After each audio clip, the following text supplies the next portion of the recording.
and the tone for event to be conveyed.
Regarding beauty as my province, I thought beyond the tone of its pious manifestation, and all experience has shown that such tone is one of sadness, beauty of whatever kind, in its supreme development, invariably, oh yes, invariably excites the sensitive soul to tears. Invariably, oh yes, invariably excites the sensitive soul to tears. Melancholy is just the most, he was that of romantical tones.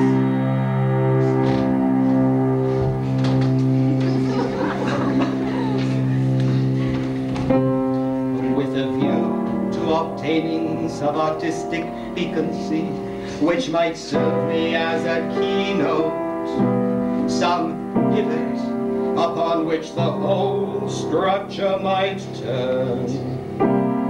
I perceived that no thing had been so universally employed as the refrain.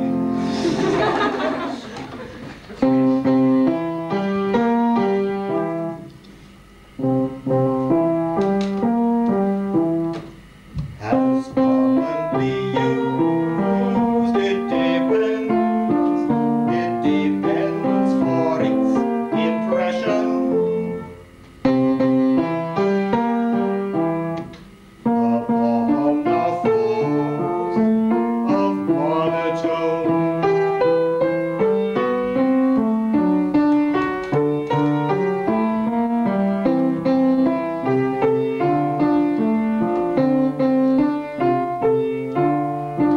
Both in sound and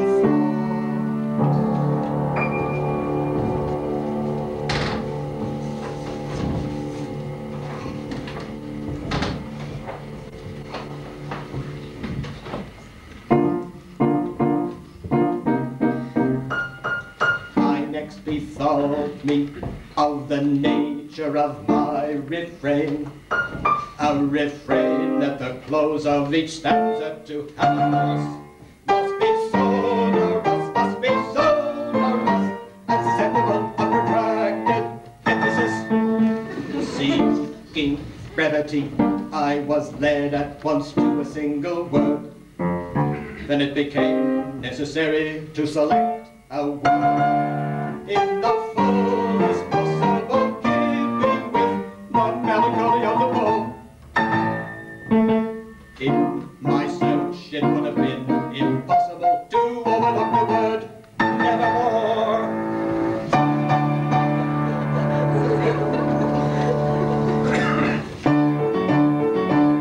My next thought was a pretext for the continuous use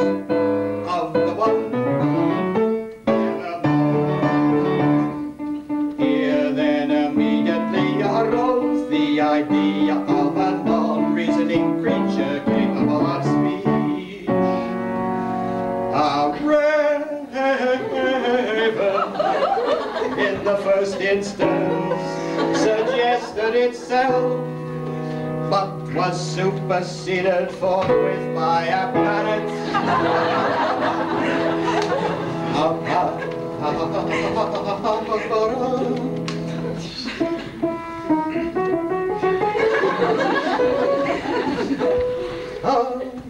Parrot, as equally capable of speech and infinitely more helpful to the intended tone. I asked myself of all the melancholic topics, what, according to the universal understanding of mankind, is the most melancholy? Death was the obvious reply. And when I said, is the most melancholy of topics most poetical, the answer was most obvious. When it most closely allows itself to beauty.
The student is impelled by the human taste for self-torture to propound such questions to the bone as will bring him, the lover, the greatest luxury of sorrow, through the anticipated answer, nevermore.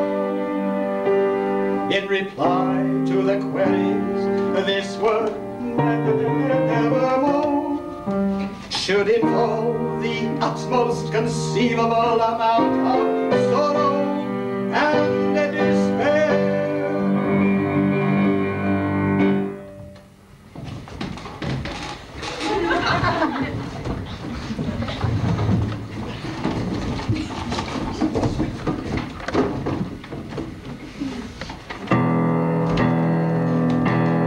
Once upon a midnight dream,